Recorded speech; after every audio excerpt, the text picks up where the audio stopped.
ពីនារីវាស្គរក្នុងសាកលវិទ្យាល័យជាស្ទាវចូលចិត្តម៉ូតូធំនិងជាពិធីករទូរទស្សន៍ក្លាយជានាយករដ្ឋមន្ត្រីស្ត្រីដំបូងគេបង្អស់របស់ប្រទេសជប៉ុនគឺអ្នកស្រីសាណាអេតាកាអេជីតើអ្នកស្រីសាណាអេតាកាអេជីមានប្រវត្តិបែបណាខ្លះក្នុងឆាកនយោបាយតោះយើងមកដឹងពីប្រវត្តិរបស់អ្នកស្រីទាំងអស់គ្នាអ្នកស្រីកើតនៅថ្ងៃទី7ខែមិនិនាឆ្នាំ1961នៅខេត្តណារៈប្រទេសជប៉ុនឪពុករបស់អ្នកស្រីមានឈ្មោះថាដៃខ្ជឹតាកាអេជីនិងម្ដាយមានឈ្មោះថាកាស៊ូកូតាកាអេជី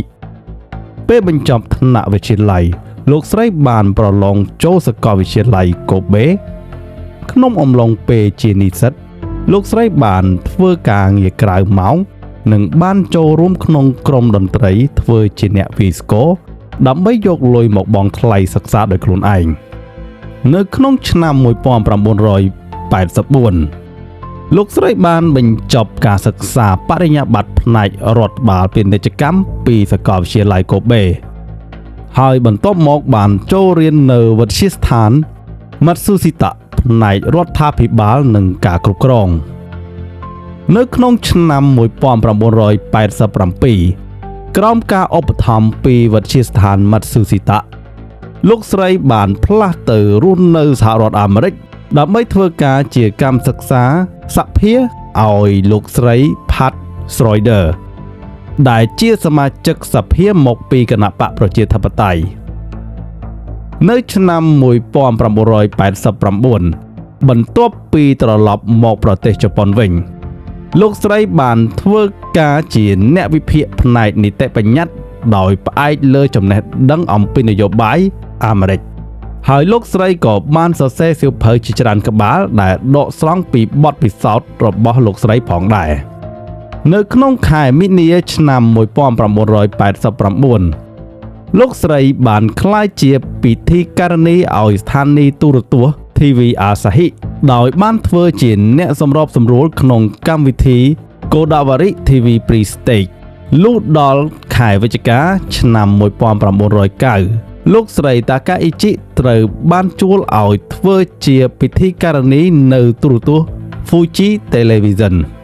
នៅក្នុងឆ្នាំ2004លោកស្រីបានរៀបការជាមួយលោកតាគឹយ៉ាម៉ាម៉ូតូដែលជាសមាជិកសភាមកពីគណបក្សប្រជាធិបតេយ្យសេរីដូចគ្នាប៉ុន្តែនៅឆ្នាំ2017លោកស្រីបានលែងលះជាមួយប្តីលោកស្រីព្រោះតែទស្សនៈនយោបាយរបស់អ្នកទាំងពីរមិនត្រូវគ្នាមកដល់ឆ្នាំ2021លោកស្រីក៏បានរៀបការជាមួយលោកតាគឹយ៉ាម៉ាម៉ូតូម្ដងទៀតលោកស្រីគ្មានកូនបង្កើតទេព្រោះតែបញ្ហាសុខភាពប៉ុន្តែលោកស្រីមានកូនចិញ្ចឹមមួយដែលជាកូនរបស់ប្តីលោកស្រីជាមួយនឹងប្រពន្ធមុនការចូលប្រឡូកឆាកនយោបាយលោកស្រីតាកាអេជីបានព្យាយាមឈរឈ្មោះបោះឆ្នោតជាលើកដំបូងសម្រាប់មជ្ឈមណ្ឌលបោះឆ្នោតខេត្តណារៈនៃព្រឹទ្ធសភាក្នុងអំឡុងការបោះឆ្នោតព្រឹទ្ធសភាឆ្នាំ1992នៅពេលនោះលោកស្រីបានឈរឈ្មោះជាបេក្ខជនឯករាជ្យដើម្បីប្រកួតប្រជែងជាមួយលោក Mitsuo Hattori សម្រាប់តំណែងនេះបន្ទាប់ពីលោក Yasushi Hattori ដែលជា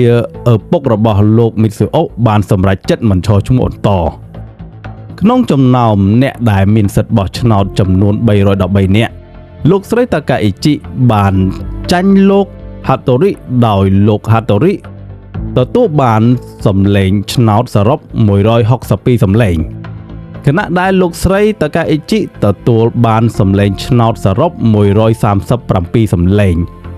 បន្ទាប់មកលោក Hattori ត្រូវបានប្រកាសថាជាអ្នកឈ្នះឆ្នោតក្នុងការបោះឆ្នោតនោះក្រោយជ័យជំនះរបស់គណបក្សប្រជាធិបតេយ្យសេរីក្នុងការបោះឆ្នោតសកលឆ្នាំ2012លោកស្រីតាកាអេជីត្រូវបានតែងតាំងឲ្យដឹកនាំក្រុមប្រឹក្សាស្រាវជ្រាវគោលនយោបាយរបស់គណបក្សនៅក្នុងឆ្នាំ2014លោកស្រីតាកាអេជីស្ថិតក្នុងចំណោមសភាគណៈរដ្ឋមន្ត្រី3រូបដែលបានទៅទស្សនកិច្ចនៅប្រាសាទយ៉ាគូស៊ីនី ដែលជាទីកន្លែងដ៏ចម្រូងចម្រាសលោកស្រីបានក្លាយជាសមាជិកគណៈរដ្ឋមន្ត្រីកាន់តំណែងដំបូងគេដែលបានចូលរួមក្នុងពិធីបុណ្យរដូវស្លឹកឈើជ្រុះរបស់ប្រាសាទនេះក្នុងឆ្នាំ2016ហើយក៏ជាមន្ត្រីម្នាក់ក្នុងចំណោមរដ្ឋមន្ត្រី4រូបដែលបានទៅទស្សនកិច្ចនៅយ៉ាស៊ូគីនីក្នុងឱកាសខួបលើកទី75នៃការបញ្ចប់សង្គ្រាមលោកលើកទី2ក្នុងខែសីហាឆ្នាំ2020នៅក្នុងការបោះឆ្នោតសកលខែធ្នូឆ្នាំ2014លោកស្រីបានឈ្នះឆ្នោតយ៉ាងលើសលប់ដោយទទួលបានសម្លេងគាំទ្រ 96,000 សម្លេងក្នុងមណ្ឌលរបស់លោកស្រីដោយបានយកឈ្នះបេក្ខជនលំដាប់ទី2ចំនួន 58,000 សម្លេងចាប់ពីខែសីហាឆ្នាំ2022លោកស្រីតាកាអ៊ីជីបានបម្រើការងារជារដ្ឋមន្ត្រីក្រសួងសន្តិសុខសេដ្ឋកិច្ចក្នុងរដ្ឋាភិបាលរបស់លោកគីស៊ីដាលោកស្រីមានភារកិច្ចទទួលខុសត្រូវក្នុងការរៀបចំសេចក្តីព្រាងច្បាប់ដើម្បីអនុវត្តប្រព័ន្ធពិនិត្យសន្តិសុខសម្រាប់ព័ត៌មានសម្ងាត់ដែលពាក់ព័ន្ធនឹងសន្តិសុខសេដ្ឋកិច្ចនៅក្នុងឆ្នាំ2023ចំនួននយោបាយមួយបានកើតឡើងដោយសមាជិកបកប្រឆាំងម្នាក់លោកកូនីស៊ីបានយកឯកសារមួយមកបង្ហាញថាកាលពីឆ្នាំ2015គណៈបករបស់លោកស្រីដែលនៅចំនួនលោកស៊ីនហ្សូអាបេកាន់អំណាចគណៈបករបស់លោកស្រីបានព្យាយាមបំបិទមាត់និងដាក់សម្ពាធលើស្ថានីយទូរទស្សន៍ណាដែលហ៊ានរិះគន់គណៈបករបស់លោកស្រី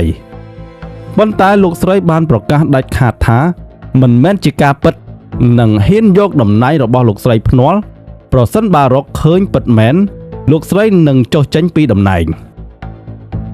នៅថ្ងៃទី18ខែកញ្ញាឆ្នាំ2025លោកស្រីបានជាប់ឆ្នោតជាប្រធានគណៈបករបស់លោកស្រីដោយយកឈ្នះលោកស៊ីនជីរ៉ូកុយស៊ូមីក្រោយការបោះឆ្នោតសកលសភាត្រូវប្រជុំបោះឆ្នោតជ្រើសរើសនាយករដ្ឋមន្ត្រីជាថ្មីដូច្នេះហើយនៅថ្ងៃពុធទី18ខែកុម្ភៈឆ្នាំ2026សភាបានបោះឆ្នោតជាផ្លូវការតែងតាំងលោកស្រីតាកាអ៊ីជីជានាយករដ្ឋមន្ត្រីអាណត្តិថ្មីជាមួយនឹងអំណាចពេញដៃលោកស្រីគឺជាមនុស្សស្រីដំបូងគេក្នុងប្រទេសជប៉ុនដែលជាប្រធានគណៈបកហើយក៏ជានាយករដ្ឋមន្ត្រីស្រីដំបូងគេបង្អស់ផងដែររបស់ប្រទេសជប៉ុនបន្ទាប់ពីជាប់ឆ្នោតជានាយករដ្ឋមន្ត្រីលោកស្រីមានគោលនយោបាយជាច្រើនហើយគោលដៅធំបំផុតរបស់លោកស្រីគឺការបញ្ចុះតម្លៃសាំងនិងចាក់លុយចូលសេដ្ឋកិច្ចដើម្បីជួយប្រជាជនដែលកំពុងជួបការលំបាកដោយសារទំនិញឡើងថ្លៃលោកស្រីចង់ឲ្យជប៉ុនចាយលុយលើកងទ័ពឲ្យបានច្រើននិងលឿនជាងមុនត្រឹមខែមីនាឆ្នាំ2026ខាងមុខនេះហើយលោកស្រីក៏មានបំណងចង់ទាញពលករពីក្រៅប្រទេសដើម្បីមកធ្វើការក្នុងប្រទេសជប៉ុនដោយសារតែជប៉ុនកំពុងខ្វះកម្លាំងមនុស្សធ្វើការហើយពលករទាំងនោះត្រូវតែគោរពទៅតាមច្បាប់របស់ប្រទេសជប៉ុននិងគោលនយោបាយជាច្រើនទៀតដូចជាការបើកដំណើរការម៉ាស៊ីនអេរ៉ាទ័រនុយក្លេអ៊ែរដែលបានផ្ទុះឆេះនៅ Fukushima កាលពីឆ្នាំ2011ឡើងវិញឲ្យបានឆាប់តាមដែលអាចធ្វើទៅបានលោកស្រីក៏មានបំណងចង់ឲ្យសហរដ្ឋអាមេរិកដាក់អាវុធនុយក្លេអ៊ែរនៅលើទឹកដីរបស់ប្រទេសជប៉ុនដើម្បីជៀសវាងពីការគំរាមកំហែងពីប្រទេសចិនរុស្ស៊ីនិងកូរ៉េខាងជើងទាំងនេះគឺជាប្រវត្តិខ្លះៗអំពីនាយករដ្ឋមន្ត្រីស្ត្រីដំបូងគេរបស់ប្រទេសជប៉ុនកុំភ្លេចចុច like និង Subscribe ដើម្បីទទួលបានវីដេអូថ្មីៗសូមអរគុណ